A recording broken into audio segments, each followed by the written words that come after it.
November 26ರ ಸಂವಿಧಾನದ ದಿನದ ಅಂಗವಾಗಿ ಶುಭಾಶಯಗಳನ್ನು ಕೊಡ್ತಾ ಇದ್ದೀನಿ. ನನ್ನ ಹೆಸರು ಎಂ ಶ್ರೀನಿವಾಸ, ಜಂಟಿ ನಿರ್ದೇಶಕರು ಸಮಾಜ ಕಲ್ಯಾಣ ಇಲಾಖೆ. ಇಂದು ನಮ್ಮ ಘನ ಸರ್ಕಾರದ, ಅದರಲ್ಲೂ ಕೂಡ ನಮ್ಮ ಸಮಾಜ ಕಲ್ಯಾಣ ಇಲಾಖೆ ಮಂತ್ರಿಗಳು, ಪ್ರಧಾನ ಕಾರ್ಯದರ್ಶಿಗಳು, ನಮ್ಮ ಸಮಾಜ ಕಲ್ಯಾಣ ಇಲಾಖೆ ಆಯುಕ್ತರು ಇವರ ಆದೇಶ ಮತ್ತು ಸೂಚನೆಗಳ ಮೇರೆಗೆ ಮಾನ್ಯ ಜಿಲ್ಲಾಧಿಕಾರಿಗಳು ಕೋಲಾರ ಜಿಲ್ಲೆಯಲ್ಲಿರ್ತಕ್ಕಂತಹ ಎಲ್ಲ ಕಚೇರಿ, ಶಾಲೆಗಳು, ಸಂಸ್ಥೆಗಳು, ಹೀಗೆ ಖಾಸಗಿ ಶಾಲೆಗಳಿಂದ ಹಿಡಿದು ಪ್ರತಿ ಎಲ್ಲರನ್ನೂ ಕೂಡ ನಮ್ಮ ಸಂವಿಧಾನವನ್ನು ವಾಚನ ಮಾಡಬೇಕು ಅಂಥೇಳಿ ಸೂಚನೆಯನ್ನು ಕೊಟ್ಟಿದ್ದರು. ಈ ನಿಟ್ಟಿನಲ್ಲಿ ನಾವು ಮಾನ್ಯ ಜಿಲ್ಲಾಧಿಕಾರಿಗಳು ಹಾಗೂ ನನ್ನ ಸಮಾಜ ಕಲ್ಯಾಣ ಇಲಾಖೆಯ ನಮ್ಮ ಆಯುಕ್ತರ ಸೂಚನೆಗಳಂತೆ ಇಡೀ ಜಿಲ್ಲೆಯಲ್ಲಿ ನಾವು ಎಲ್ಲ ಕೂಡ ಇಲಾಖೆಗಳು ಕೂಡ ಈಗಾಗಲೇ ನಾವು ಮೊನ್ನೆನೇ ನಾವು ಆದೇಶವನ್ನು ಮಾಡಿಸಿದ್ವಿ. ಅದರಂತೆ ಇವತ್ತು ಸಂವಿಧಾನದ ದಿನಾಚರಣೆಯ ಅಂಗವಾಗಿ ಸಂವಿಧಾನದ ಪೀಠಿಕೆಯನ್ನು ಎಲ್ಲ ಶಾಲಾ ಕಾಲೇಜುಗಳು, ಕಚೇರಿಗಳಲ್ಲೂ ಕೂಡ ವಾಚನ ಮಾಡಿದ್ದಾರೆ. ಈಗಾಗಲೇ ನಾವು ಕೋಲಾರಿನಲ್ಲಿ ಜಿಲ್ಲಾ ಮಟ್ಟದ ಒಂದು ಸಂವಿಧಾನದ ದಿನಾಚರಣೆಯ ಬಗ್ಗೆ ಒಂದು ಕಾರ್ಯಕ್ರಮ ಹಮ್ಮಿಕೊಂಡು ಅಲ್ಲಿ ಕಾರ್ಯಕ್ರಮ ಮುಗಿಸ್ಕೊಂಡು ಇಲ್ಲಿ ಕೂಡ ಹೇಳಿದ್ರಲ್ಲಿ, ಸ್ನೇಹಿತರು ಹೇಳಿದ್ರಲ್ಲಿ, ಮುಂಭಾಗದಲ್ಲಿ ಬಹಳ ಎಲ್ಲ ನಮ್ಮ ಮುಖಂಡರು ಸೇರಿ ಒಳ್ಳೆಯ ರೀತಿಯಲ್ಲಿ ನೆನ್ನೆನೇ ಹೇಳಿದ್ರು. ನಮ್ಮ ಸಮಾಜ ಕಲ್ಯಾಣ ಇಲಾಖೆ ಅಧಿಕಾರಿಗಳೇ ಕೃಷ್ಣಮಯ್ಯ ಅವರು, ನಾವೆಲ್ಲ ಸರ್ ನನಗಿಂತ ಹೆಚ್ಚಾಗಿ ನಮ್ಮ ತಾಲೂಕಿನ ಎಲ್ಲ ಮುಖಂಡರು ಕೂಡ ಅವರೇ ನೇತೃತ್ವ ವಹಿಸಿ ಒಂದು ಕಾರ್ಯಕ್ರಮವನ್ನು ಚೆನ್ನಾಗಿ ಮಾಡಬೇಕು, ಮಕ್ಕಳನ್ನು ಹಾಗೂ ಸಾರ್ವಜನಿಕರು ಒಗ್ಗೂಡಿಸಿ ನಾವು ಸಂವಿಧಾನದ ಪೀಠಿಕೆಯನ್ನು ವಾಚನ ಮಾಡಬೇಕು ಅಂತ ಹೇಳ್ತಾ ಇದ್ದಾರೆ. ಹಾಗಾಗಿ ಚೆನ್ನಾಗಿ ಮಾಡ್ತಾ ಇದ್ದೀವಿ ಅಂದಾಗ ನಾನು ಕೂಡ ಬೇಗ ಮುಗಿಸ್ಬಿಟ್ಟು ನಮ್ಮಲ್ಲಿ ನಮ್ಮ ರಾಮಕೃಷ್ಣ ಅವರಿಗೆ ನಮ್ಮ ಇವರು ಉಪನ್ಯಾಸಕರು ಬಂದಿದ್ದರು, ಅಲ್ಲಿ ಕೂಡ ಅವ್ರು ಕರೆಸಿದ್ವಿ. ಅವರಲ್ಲಿ ಮಾತಾಡಿದ್ರು.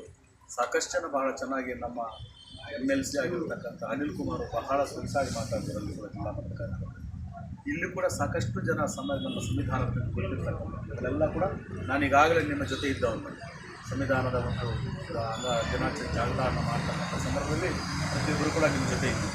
ಹಾಗಾಗಿ ನೀವೆಲ್ಲರೂ ಕೂಡ ಮುಳಬಾಗಿಲಿನ ತಾಲೂಕಿನಲ್ಲಿ ಎಲ್ಲರೂ ಕೂಡ ಈ ಸಂವಿಧಾನದ ಒಂದು ಪ್ರಚಾರದ ಬಗ್ಗೆ, ಇದರ ಉದ್ದೇಶ ಇಷ್ಟೇ, ಸಂವಿಧಾನ ಯಾವುದೇ ಜಾತಿ, ಮತ, ಕುಲ, ಗೋತ್ರ, ಧರ್ಮ ಯಾವುದಕ್ಕೂ ಕೂಡ ಬಡವರು, ಶ್ರೀಮಂತರು ಇರ್ತಕ್ಕಂಥದ್ದು, ಅಧಿಕಾರಿಗಳು ಇರ್ತಕ್ಕಂಥದ್ದಲ್ಲ. ಇದು ಭಾರತ ದೇಶದಲ್ಲಿರ್ತಕ್ಕಂಥ ಪ್ರತಿಯೊಬ್ಬ ನಾಗರಿಕರು ಕೂಡ ಅನುಭವಿಸ್ತಕ್ಕಂಥದ್ದು.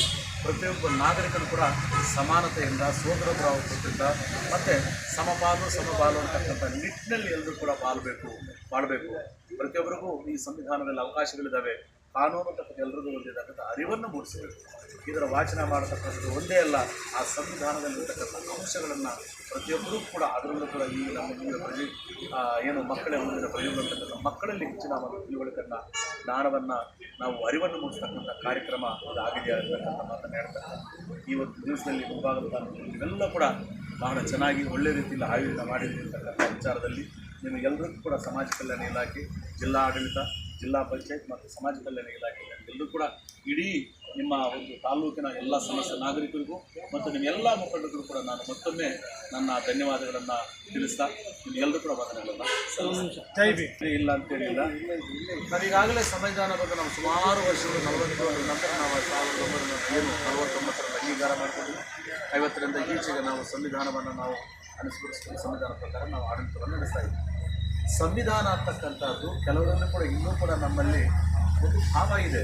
ಸಂವಿಧಾನ ಅಂತಕ್ಕಂಥದ್ದು ಯಾವುದೋ ಒಂದು ವರ್ಗ, ಒಂದು ಕುಟುಂಬ ಅಥವಾ ಒಂದು ಜಾತಿಗೆ ಸೀಮಿತ ಆಗಿರ್ತಕ್ಕಂಥದ್ದು. ಈಗ ಸಂವಿಧಾನದಲ್ಲಿ ಪ್ರತಿಯೊಬ್ಬರಿಗೂ ಕೂಡ ಮೀಸಲಾತಿದೆ. ಬರೀ ಕೆಲವ್ರಿಗೆ ಇನ್ನೂ ಹಳ್ಳಿಗಳಲ್ಲಿ ಇನ್ನೂ ಹೋಗಿಲ್ಲ, ಬರೀ 18% ಸಂವಿಧಾನ ಆದ ತಕ್ಷಣ ಅದು ಬರೀ ಯಾರಿಗೋ ಅಂತಾರೆ SC STಗೆ, ನಮಗೆಲ್ಲ ಅನುಸೂಚಿತ ಜಾತಿ, ಅನುಸೂಚಿತ ಪಂಗಡಕ್ಕೆ ಅಂತಕ್ಕಂಥಲ್ಲ. ಸಂವಿಧಾನದಲ್ಲಿ ಪ್ರತಿಯೊಬ್ಬ ಎಲ್ಲ ಜಾತಿಗಳು ಕೂಡ ನಾವು ರಿಸರ್ವೇಷನ್ ಇಟ್ಟಿದ್ದಾರೆ. ಆ ಅರಿವನ್ನು ಮೂಡಿಸಬೇಕು ಅಂತಕ್ಕಂಥದ್ದು, ಸಂವಿಧಾನವನ್ನು ಎಲ್ಲರೂ ಕೂಡ ಅರಿಯಬೇಕು ಅಂತಕ್ಕಂಥದ್ದು, ಸಂವಿಧಾನದಲ್ಲಿ ಯಾವುದೇ ಜಾತಿ, ಮತ, ಕುಲ, ಗೋತ್ರ, ಧರ್ಮ ಅಲ್ಲ ಅಂತಕ್ಕಂಥದ್ದು, ಇವೆಲ್ಲ ವಿಚಾರಗಳಿಟ್ಕೊಂಡು ಅರಿವನ್ನು ಮೂಡಿಸ್ತಕ್ಕಂಥ ಕೆಲಸ ನಾವೇನು ಜಾಥಾ ಈಗಾಗಲೇ ಹಿಂದಿನ ವರ್ಷ ನಾವು ಮಾಡಿದ್ದೀವಿ. ಪ್ರತಿಯೊಂದು ಗ್ರಾಮ ಪಂಚಾಯತಿ ಮಟ್ಟದಲ್ಲಿ ನಮ್ಮ ಕೋಲಾರ ಜಿಲ್ಲೆ 154 ಗ್ರಾಮ ಪಂಚಾಯತಿಗಳಲ್ಲೂ ಕೂಡ ನಾವು ಸಂವಿಧಾನ ಜಾಥಾವನ್ನು ಬಹಳ ನಿಮ್ಮೆಲ್ಲರ ಸಮರ್ಥ ಒಂದು ಸಹಕಾರದಿಂದ ಆ ಒಂದು ಕಾರ್ಯಕ್ರಮ ಚೆನ್ನಾಗಿ ಮಾಡಿದ್ದೀವಿ ಅಂತಕ್ಕಂಥದ್ದು ನಮಗೆ ಗೊತ್ತಿರ್ತಕ್ಕಂಥದ್ದು. ಆ ನಿಟ್ಟಿನಲ್ಲಿ ಈಗ ಪ್ರತಿಯೊಂದು ಮನೆಯಲ್ಲೂ ಕೂಡ ಹಿಂದಿನ ಕಾಲದಲ್ಲಿ ಯಾರೋ ಒಬ್ಬರು ಒಂದು ಊರಿಗೆ ಒಬ್ಬರು ಇಬ್ಬರು ಶಾಲೆಗೆ ಹೋಗ್ತಕ್ಕಂಥ ಸಮಸ್ಯೆ.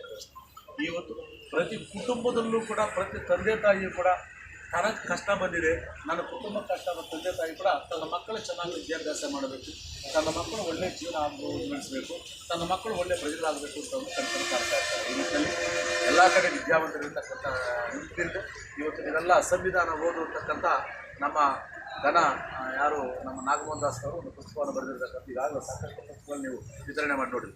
ಈ ರೀತಿ ನಮ್ಮ ಕೆಲಸ ನಾವು ಮಾಡ್ತಾ ಇದ್ದರೆ ಆಟೋಮೆಟಿಕ್ ಪ್ರತಿ ಹಳ್ಳಿಯಲ್ಲಿ ಕೂಡ ಸಂವಿಧಾನದಲ್ಲಿ ಅರಿವು ಬಂದಿದೆ. ಈಗ ಇನ್ನೂ ಬರಬೇಕು. ಈ ಕೆಲಸನ ಇಂಥ ಏನು ಕಾರ್ಯಕ್ರಮ ನಡೀತಾ ಇದ್ದೇವೆ, ಈಗ ನಡೀತಾ ಇರ್ತಕ್ಕಂಥ ಸಂದರ್ಭದಲ್ಲಿ ಆಟೋಮೆಟಿಕ್ ಆಗಿ ತನ್ನಷ್ಟಕ್ಕೆ ತಾನೇ ಆ ಒಂದು ಅರಿವು ಬರತಕ್ಕಂಥದ್ದು ನಮ್ಮಲ್ಲಿ. ಆ ಕೆಲಸಗಳನ್ನು ಸಮಾಜ ಕಲ್ಯಾಣ ಇಲಾಖೆಯಲ್ಲಿರ್ತಕ್ಕಂಥ ಜನ ಸರ್ಕಾರಕ್ಕೂ ಮಾಹಿತಿ ಇದೆ. ಅದಕ್ಕೋಸ್ಕರ ಮೇಲೆ ನಾವು ಪ್ರತಿ ವರ್ಷ ಕೂಡ ಇಂಥ ಕಾರ್ಯಕ್ರಮವನ್ನು ಮಾಡ್ತಾ ಇದ್ದೀವಿ. ಸೊ ಇದು ಯಾವ ಭಾಗದಲ್ಲಿ ಇರ್ತಕ್ಕಂಥ ಈಗಾಗಲೇ ನಾವು ಒಂದು 3 ಜನ ಕಾರ್ಯಕ್ರಮಗಳನ್ನು ಮಾಡಿರ್ತೀವಿ ಸ್ನೇಹಿತರಿಗೆ. ನಮ್ಮ ವಿಜಯನ ಕೂಡ ಹೇಳಿದ್ರು, ನಾನು ಕೂಡ ಆಯ್ತು ಮುಂದಿನ 2 ದಿನ ಕೂಡ ಅಂತ ಅರಿವು ಇದ್ದರೆ ದೌರ್ಜನ್ಯ ಅಂದ್ರೇನು, ಜಾತಿ ಅಂದ್ರೇನು, ಅದಕ್ಕೆ ಶಿಕ್ಷೆ ಏನಾಗುತ್ತೆ, ಯಾವುದೇ ಜಾತಿ ಮತ ಇಲ್ಲ. ಮತ್ತು ಈ ಇದು ನಮ್ಮ ಏನು ಇಂಟರ್ಕ್ಯಾಸ್ಟ್ ಮ್ಯಾರೇಜ್ ನಾವು ಕರಿತೀವಿ, ನಾವು ಅಂತರ್ಜಾತಿ ವಿವಾಹ ಅಂತ, ಇಂಥ ವಿಚಾರಗಳು ಬಂದಾಗ ನಾವೆಲ್ಲರೂ ಒಂದೇ ಅಂತಕ್ಕಂಥದ್ದು, ತಡೆಗಳನ್ನು ಅವ್ರ ಮೇಲೆ ಆಗ್ತಕ್ಕಂಥ ದೌರ್ಜನ್ಯ ನಿಲ್ಲಬೇಕು ಅಂತಕ್ಕಂಥದ್ದು ಅರಿವನ್ನು ಮೂಡಿಸೋಕ್ಕೆ ನಾವು ನಾಟಕಗಳ ಮೂಲಕ ಕಾನೂನು ಹೀಗಿದೆ, ಕಾನೂನಿಂದ ನೀವು ತಪ್ಪಿಸ್ಕೊಳ್ಳೋಕ್ಕಾಗಲ್ಲ ಅಂತಕ್ಕಂಥ ಈಗಾಗಲೇ ಪ್ರಾರಂಭ ಮಾಡಿದ್ದಾರೆ. ಇನ್ನು ನಿಮ್ಮ ತಾಲೂಕಿಗೆ ಮಾಡಿಲ್ಲ, ಜಿಲ್ಲೆಯಲ್ಲಿ ಬೇರೆ ಕಡೆ ಮಾಡ್ತಾ ಇದ್ದಾರೆ. ಈಗ ನಿನ್ನೆ ತಾನೇ ನಾನು 3-4 ದಿವಸ ಅವ್ರಿಗೆ ಇದು ಮಾಡಿದ್ದೀನಿ. ಅಂಥ ಕಡೆ ಇದ್ದಾಗ ನಾನು ಆ ಒಂದು ಅರಿವು ಮೂಡಿಸ್ತಕ್ಕಂಥ ಕಾರ್ಯಕ್ರಮಗಳನ್ನು ನಾವು ಹಮ್ಮಿಕೊಳ್ತಾ ಇದ್ವಿ, ಮಾಡ್ತೀವಿ ಕೂಡ. ಸರ್, ದೇಶದಲ್ಲಿ ಸಂವಿಧಾನದ ಜಾಥಾ ಕಾರ್ಯಕ್ರಮ ಕೊಂಡಿದ್ದೀವಿ, ಮತ್ತು ಸಂವಿಧಾನದ ಓದುವಂತಕ್ಕಂಥ ವರ್ಷನ ಮಾಡಿಕೊಂಡಿದ್ದೀವಿ. ಈ ವರ್ಷ ಕೂಡ ಸಂವಿಧಾನದ ಬಗ್ಗೆ ಜಾಗೃತಿ ಮೂಡಿಸಬೇಕು, ಪಠಣ ವಾಚನ ಮಾಡಬೇಕು ಅಂತಕ್ಕಂಥದ್ದು ಕೂಡ ಅದೇ ನಿಟ್ಟಿನಲ್ಲಿ ಏನು ಸಂವಿಧಾನದಲ್ಲಿ ಅಡಕವಾಗಿರತಕ್ಕಂಥ ಮೂಲಭೂತ